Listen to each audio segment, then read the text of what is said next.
Hello friend, welcome back to study wire YouTube channel. और ये हम चौथा प्रैक्टिस सेट डिस्कस कर रहे हैं जो कि बाल विकास और शिक्षा शास्त्र का है। अभी तक हम टोटल 3 प्रैक्टिस सेट डिस्कस कर चुके हैं और ये प्रैक्टिस सेट हम इसीलिए डिस्कस कर रहे हैं कि अभी इस लॉकडाउन के समय में आप ज़्यादा अगर ना भी पढ़ रहे हो तो कम से कम अगर ये प्रैक्टिस सेट भी लगाते हैं तो एक कंटिन्यूटी आपकी बरकरार रहेगी और अभी तक आपने जितना पढ़ा है वो आप भूलोगे नहीं। ठीक है, और कोशिश करिए कि इसे टाइम टू टाइम लगाइए। सुबह 7 बजे अपलोड होता है तो कोशिश करिए कि सुबह 7 बजे 8 बजे मतलब अगर टाइमिंग पे अगर लगाओगे तो ये कंटिन्यूटी मेंटेन रहेगी और एक आपको हैबिट बन जाएगी कि उस टाइमिंग पे आपको देखना। तो ज़्यादा से ज़्यादा 20 मिनट लगेगा और डेली आप 30 क्वेश्चन के संपर्क में रहोगे और ज़्यादा नहीं भी पढ़ रहे हैं अभी। ठीक है, पर कोशिश करिए कि जितना ज़्यादा हो सके पढ़ो। परंतु अब यह है कि एक मोटिवेशन होता है एग्ज़ाम, और अभी एग्ज़ाम है नहीं तो फिर भी कम से कम एक प्रैक्टिस सेट जरूर लगाइए। तो आइए लेक्चर स्टार्ट करते हैं और कोशिश करना कि पूरे क्वेश्चन लगाए, तो इससे आपको बहुत सारे क्वेश्चन नए भी मिलेंगे और आपको एक अच्छा खासा रिवीजन भी हो जाएगा। और लास्ट में आप ये जरूर बताइएगा कि आपसे टोटल कितने क्वेश्चन बने हैं। ठीक है, आपके नंबर आप कमेंट बॉक्स में जरूर कमेंट करिएगा। तो आज का सबसे पहला क्वेश्चन हो जाएगा कि विकास का अर्थ है। ठीक है, तो पहला ऑप्शन हो जाएगा परिवर्तन की उत्तरोत्तर श्रृंखला। सेकेंड ऑप्शन है अभिप्रेरणा के फलस्वरूप उत्तरोत्तर श्रृंखला।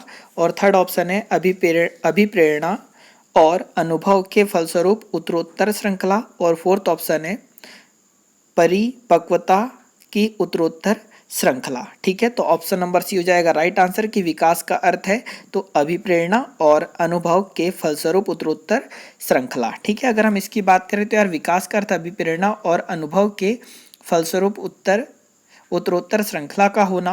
विकास एक सतत प्रक्रिया है जो जीवन पर्यंत चलती है और अभिप्रेरणा और अनुभव के आधार पर मनुष्य जाति का विकास होता है। विकास की गति कभी तीव्र और कभी मंद होती है, परंतु विकास की प्रक्रिया निरंतर चलती रहती है। क्वेश्चन नंबर सेकंड देखते हैं कि मनोविज्ञान के अनुसार बाल विकास की कौन सी अवस्था सबसे जटिल व कठिन है। ठीक है, तो पहला ऑप्शन है शैशवावस्था, सेकेंड है किशोर अवस्था, थर्ड है बाल्यावस्था और फोर्थ है इनमें से कोई नहीं। तो ऑप्शन नंबर सेकेंड हो जाएगा राइट आंसर किशोर अवस्था की मानव विज्ञान के अनुसार बाल विकास की कौन सी अवस्था सबसे जटिल है, तो किशोर अवस्था। क्वेश्चन नंबर थर्ड हो जाएगा कि शर्म तथा गर्व जैसी भावना का विकास किस अवस्था में होता है। ठीक है, मतलब जो शर्म और गर्व की भावना का विकास किस अवस्था में होता है। तो पहला ऑप्शन है शैशवावस्था, सेकेंड है बाल्यावस्था, थर्ड है किशोर अवस्था और फोर्थ ऑप्शन है वृद्ध अवस्था। तो क्वेश्चन थर्ड का आंसर नंबर सेकेंड हो जाएगा बाल्यावस्था की शर्म और गर्व जैसी भावना का विकास होता है तो बाल्य अवस्था में। क्वेश्चन नंबर फोर्थ हो जाएगा कि मनोविज्ञान शिक्षण का आधारभूत विज्ञान है, यह कथन किसने कहा था। ठीक है, जो मनोविज्ञान शिक्षण का आधारभूत विज्ञान है यह कथन किसने कहा था। तो पहला ऑप्शन है B.N. झा, सेकेंड है स्किनर, थर्ड है डेविस और फोर्थ है वुडवर्थ। ठीक है, तो क्वेश्चन नंबर चौथे का आंसर नंबर सेकेंड हो जाएगा राइट आंसर स्किनर ने कहा था कि मनोविज्ञान शिक्षा का आधारभूत विज्ञान है, यह कथन स्किनर का है। अगला देखते हैं क्वेश्चन नंबर फिफ्थ कि निम्नलिखित में से कौन सा विकास का सिद्धांत है। ठीक है, जो चार ऑप्शन है इनमें से कौन सा विकास का सिद्धांत है। तो पहला ऑप्शन हो जाएगा विकास की सभी प्रक्रियाएं अंतः संबंधित नहीं है। सेकेंड ऑप्शन है सभी की विकास दर समान नहीं होती। थर्ड है विकास हमेशा रेखीय होता है और फोर्थ ऑप्शन है यह निरंतर चलने वाली प्रक्रिया नहीं है। तो यार ऑप्शन नंबर सेकेंड हो जाएगा इसका राइट आंसर कि सभी की विकास दर समान नहीं होती, है विकास का सिद्धांत है। और अगर इसे समझना चाहे तो हम ये बोल सकते हैं कि मनुष्य के विकास का क्रम एक समान हो सकता है किंतु विकास की गति एक समान नहीं होती। जैसे शैशवावस्था एवं किशोर अवस्था में बालक के विकास की गति तीव्र होती है लेकिन आगे चलकर मंद हो जाती है। ठीक है, और प्रौढ़ अवस्था में यह रुक जाती है। क्वेश्चन नंबर छठवां देखते हैं कि मानव व्यक्तित्व परिणाम किससे संबंधित है। ठीक है, जो मानव व्यक्तित्व परिणाम है वह किससे संबंधित है। तो पहला ऑप्शन हो जाएगा केवल अनुवांशिकता से, सेकंड है पालन पोषण और शिक्षण से। थर्ड है अनुवांशिकता और वातावरण की अंतः क्रिया से। फोर्थ है केवल वातावरण से। तो ऑप्शन नंबर सी हो जाएगा राइट आंसर की मानव व्यक्तित्व परिणाम किससे संबंधित है, तो अनुवांशिकता और वातावरण की अंतः प्रक्रिया से। ठीक है, हम ये बोल सकते हैं कि अनुवांशिकता और वातावरण की अंतः प्रक्रिया परिणाम मानव व्यक्तित्व पर पड़ता है। अनुवांशिकता एवं वातावरण दोनों बालकों के विकास के महत्वपूर्ण योगदान देता है। अनुवांशिकता के कारण वंशानुगत गुणों का हस्तांतरण एक पीढ़ी से दूसरी पीढ़ी में होता है। वहीं वातावरण के कारण बालकों का सामाजिक, सांस्कृतिक, संवैगिक, धार्मिक, शैक्षणिक विकास होता है। अगला देखते हैं क्वेश्चन नंबर 7 कि बालकों की बुद्धि किस पर निर्भर करती है। ठीक है, बुद्धिमत्ता, जो बालकों की बुद्धिमत्ता है वह किस पर निर्भर करती है। तो पहला ऑप्शन हो जाएगा ज्ञानवर्धन के लिए पारिवारिक भ्रमण पर। सेकंड है पारिवारिक परिवेश पर। थर्ड है पर्यावरण के प्रयोग पर। और फोर्थ है प्रारंभिक जीवन में घर की पढ़ाई पर। ठीक है, तो ऑप्शन नंबर सेकंड हो जाएगा राइट आंसर, पारिवारिक परिवेश पर। हम ये बोल सकते हैं कि पारिवारिक परिवेश की निर्भरता बालकों की बुद्धिमत्ता को प्रदर्शित करती है। प्रत्येक बालक का जन्म किसी न किसी परिवार में होता है। जैसे जैसे बालक बड़ा होता है वैसे वैसे माता पिता, भाई बहन, परिवार के अन्य सदस्यों के संपर्क में आने से उसके बौद्धिक विकास में वृद्धि होती है। अगला देखते हैं क्वेश्चन नंबर 8वां कि विद्यार्थियों को विद्यालय में खेलना क्यों उचित है। ठीक है, तो पहला ऑप्शन है शारीरिक रूप से सशक्त बनने के लिए। सेकंड है शिक्षकों के कार्य आसान करने के लिए। सेकंड है थर्ड हो जाएगा समय बिताने के लिए। और फोर्थ है सहयोग एवं संतुलन के लिए। तो ऑप्शन नंबर डी हो जाएगा राइट आंसर इसका, सहयोग और संतुलन के लिए। तो बाल्यावस्था में विद्यार्थी शिक्षा को खेल के माध्यम से समझना रुचिकर समझते हैं। ठीक है, अगला देखते हैं क्वेश्चन नंबर 9 कि सबसे गहन और जटिल सामाजिकरण कब होता है। ठीक है, तो सबसे गहन और जटिल सामाजिकरण कब होता है, तो किशोर अवस्था में। सेकंड ऑप्शन है पूर्व बाल्यावस्था में। थर्ड है प्रौढ़ अवस्था में। और फोर्थ है व्यक्ति के पूरे जीवन में। तो ऑप्शन नंबर फर्स्ट हो जाएगा राइट आंसर इसका कि सामाजिकरण एक ऐसी प्रक्रिया है जो जीवन पर्यंत चलती है।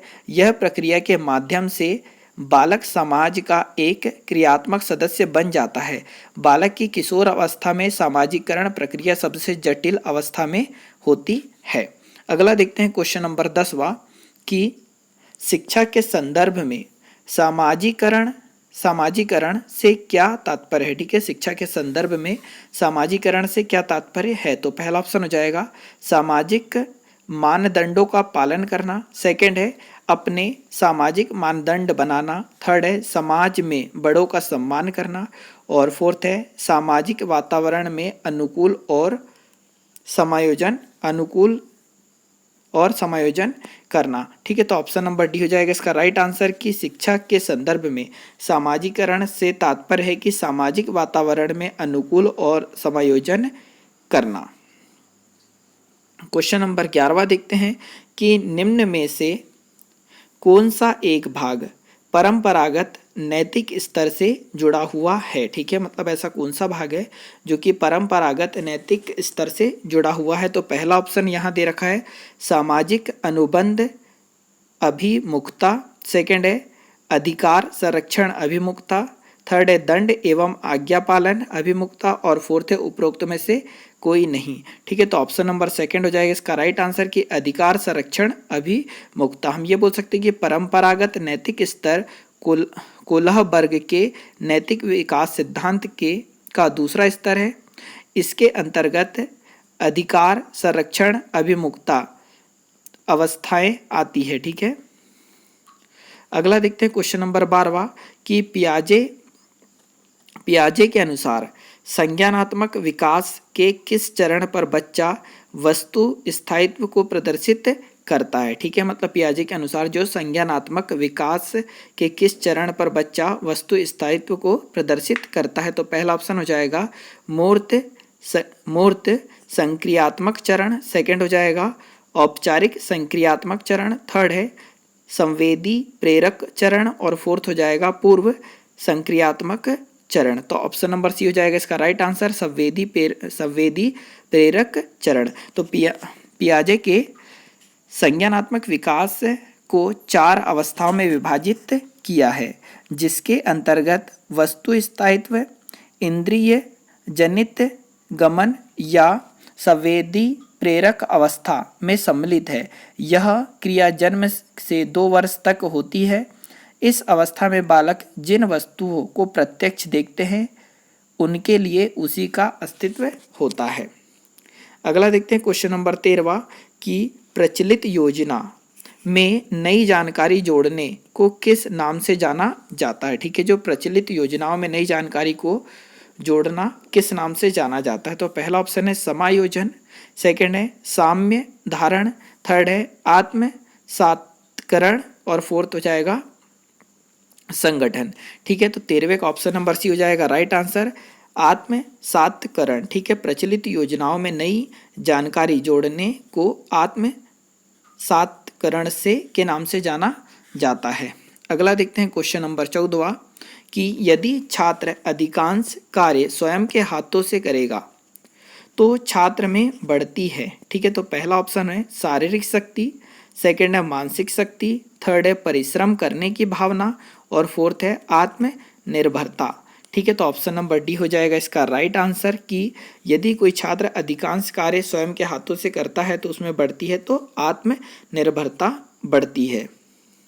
अगला देखते हैं क्वेश्चन नंबर 15 कि प्रोजेक्ट शिक्षण विधि किससे संबंधित है। ठीक है, जो प्रोजेक्ट शिक्षण विधि किससे संबंधित है। तो पहला ऑप्शन हो जाएगा फ्रोबेल, सेकंड है जॉन डीवी और थर्ड हो जाएगा आर्मस्ट्रांग और फोर्थ हो जाएगा मैकड्यूगल। ठीक है, तो ऑप्शन नंबर सेकंड हो जाएगा इसका राइट आंसर, जॉन डीवी से। ठीक है, तो जो प्रोजेक्ट शिक्षण विधि किससे संबंधित है तो जॉन डीवी से।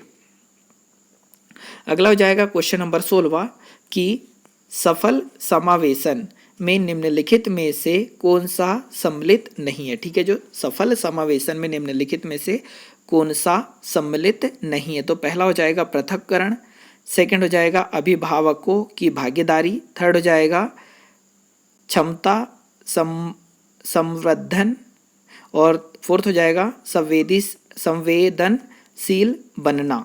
ठीक है, तो 16वें का ऑप्शन नंबर फर्स्ट हो जाएगा राइट आंसर की सफल समावेशन में निम्नलिखित में से कौन सा सम्मिलित नहीं है तो पृथक्करण। हम ये बोल सकते हैं कि सफल समावेशन के लिए बच्चों के जीवन के प्रत्येक क्षेत्र में, वह चाहे स्कूल में हो या बाहर, शिक्षा में सभी बच्चों की भागीदारी सुनिश्चित की जाती है, जिससे बच्चों के माता पिता की भागीदारी, संवेदनशीलता, क्षमता संवर्धन, लगाव व धैर्य आदि की आवश्यकता होती है। अगला देखते हैं क्वेश्चन नंबर 17 कि विविध पृष्ठभूमि के वंचित बालकों में किसे सम्मिलित किया जाता है। ठीक है, तो पहला ऑप्शन हो जाएगा निर्धन तथा गरीब बच्चे, सेकंड है अनुसूचित जाति, थर्ड हो जाएगा अनुसूचित जनजाति और फोर्थ हो जाएगा उपरोक्त सभी। तो इसका ऑप्शन नंबर डी हो जाएगा राइट आंसर की जब किसी बालक की समाज में रहते हुए सामाजिक, आर्थिक तथा शैक्षणिक आवश्यकताओं की पूर्ति ना हो सके तो उसे वंचित बालक कहा जाता है। भारत में अधिकतम अनुसूचित जाति, अनुसूचित जनजाति, निर्धन, गरीब व असहाय बच्चों को वंचित बालक की श्रेणी में रखा जाता है। क्वेश्चन नंबर 18 देखते हैं कि एलेक्सिया किससे संबंधित है। ठीक है, तो पहला ऑप्शन हो जाएगा पढ़ने की अक्षमता, सेकंड है लिखने की अक्षमता, फोर्थ है सीखने की अक्षमता और थर्ड सीखने की अक्षमता और फोर्थ है सुनने की अक्षमता। ठीक है, तो ऑप्शन नंबर फर्स्ट हो जाएगा इसका राइट आंसर कि एलेक्सिया किससे संबंधित है तो पढ़ने की अक्षमता से। अगला देखते हैं क्वेश्चन नंबर 19 कि निम्नलिखित में से कौन सा सूक्ष्म गतिक कौशल का उदाहरण है। ठीक है, तो पहला ऑप्शन है लिखना, सेकंड है चढ़ना, थर्ड हो जाएगा फुदकना और फोर्थ है दौड़ना। ठीक है, तो 19वें का ऑप्शन नंबर फर्स्ट हो जाएगा राइट आंसर के लिखना सूक्ष्म गति कौशल का उदाहरण है। सूक्ष्म कौशल के विकास की संक्रिया निहित जैसे एक स्थान से दूसरे स्थान तक पहुंचना, लिखना, अंगीकृत करना, भुजाओं को घुमाना आदि। ठीक है, अगला देखते हैं क्वेश्चन नंबर 20 कि निम्न में से कौन सी सृजनात्मकता की विशेषता नहीं है।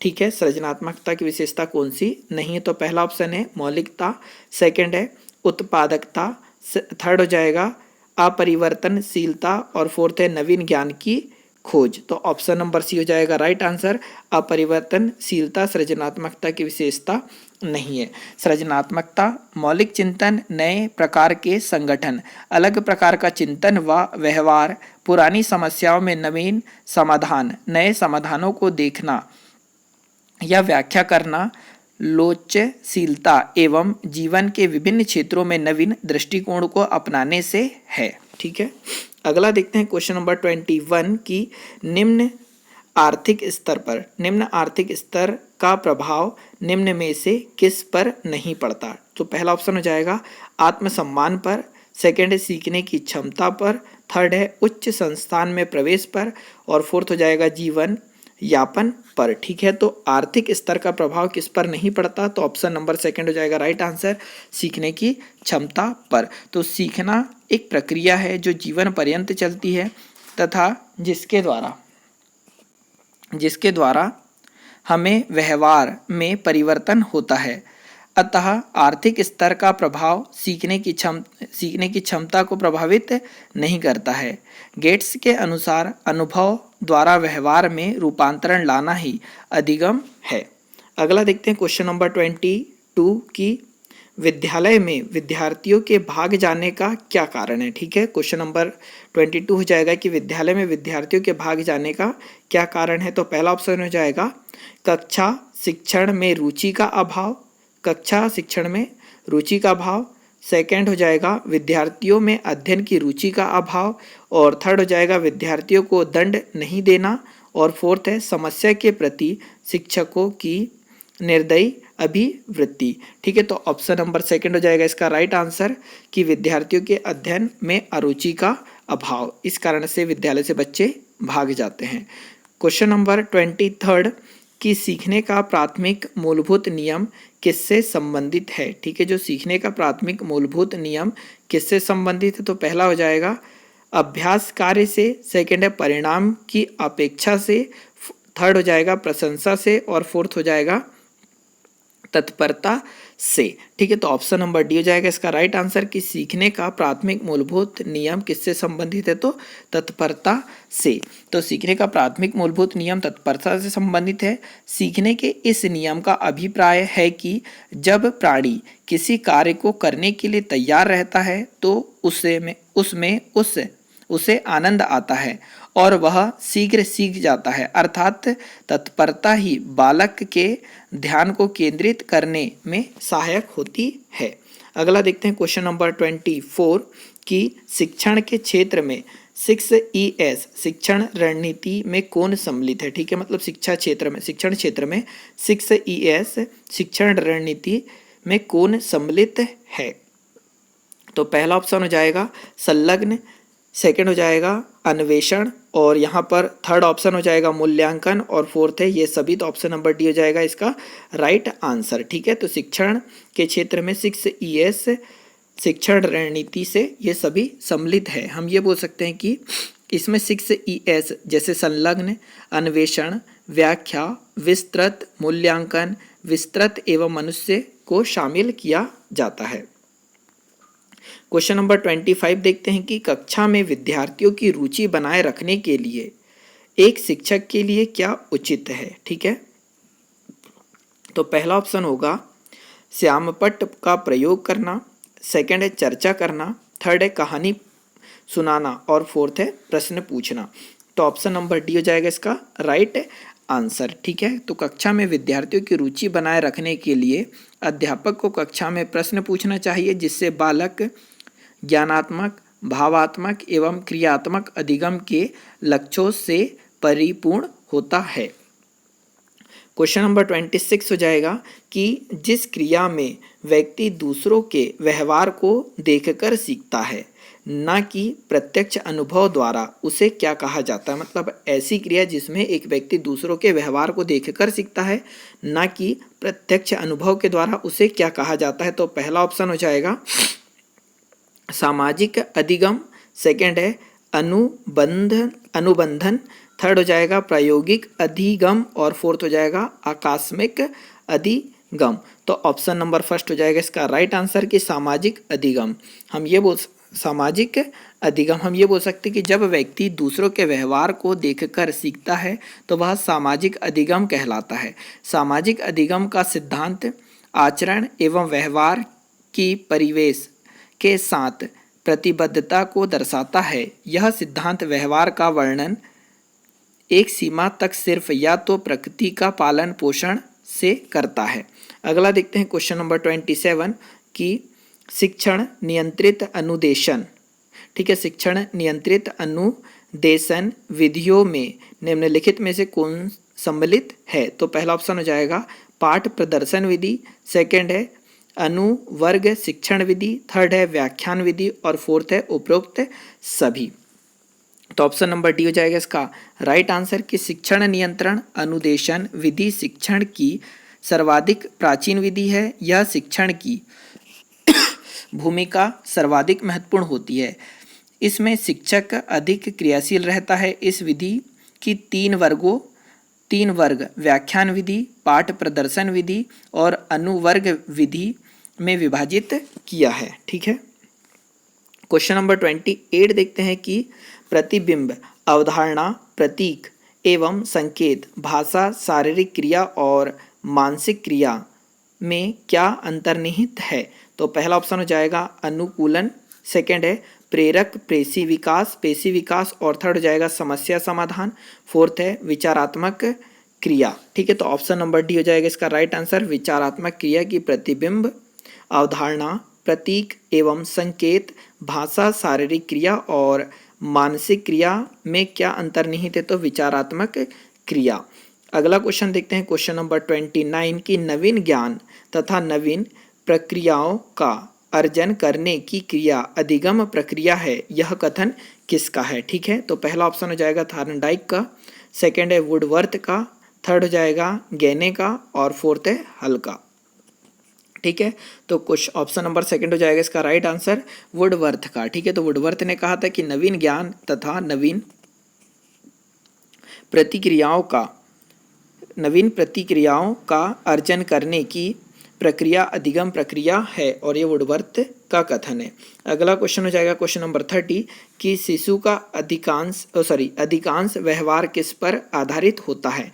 तो पहला ऑप्शन है मूल वृत्ति पर, सेकंड है नैतिकता पर, थर्ड हो जाएगा वास्तविकता पर और फोर्थ है ध्यान पर। तो ऑप्शन नंबर फर्स्ट है इसका राइट आंसर। ठीक है, मूल वृत्ति पर। हम ये बोल सकते हैं कि शिशु का अधिकांश व्यवहार मूल वृत्ति पर आधारित होता है। बालक के किसी भी क्रिया को सीखने का मूल केंद्र प्रवृत्ति ही होता है। बालक अपने पारिवारिक एवं सामाजिक परिवेश के आधार पर अपनी प्रवृत्ति को करता है। ठीक है, तो आज के इस लेक्चर में इतना ही। अगले लेक्चर में फिर मुलाकात होगी। कोशिश करिए कि इसके डेली ये सुबह 7 बजे अपलोड होता है उसी टाइमिंग पे देखिए। और इस लेक्चर में अगर आप कुछ ऐसा आपको लगता है कुछ कमी है तो आप कुछ सुधार चाहते हैं तो अपने बिल्कुल सजेशन आप कमेंट बॉक्स में कमेंट कर सकते हैं। और कोशिश करें कि आपके इस 30 क्वेश्चन में जितने भी नंबर आए हो तो आप कमेंट बॉक्स में ज़रूर बताएं। तो इससे ये होगा कि आप में एक कंपटीशन की भावना उत्पन्न होगी और एक आप अच्छा स्कोर जरूर कर पाएंगे। तो वीडियो देखने के लिए बहुत बहुत धन्यवाद। जय हिंद, जय भारत। अगले लेक्चर में फिर मुलाकात होगी।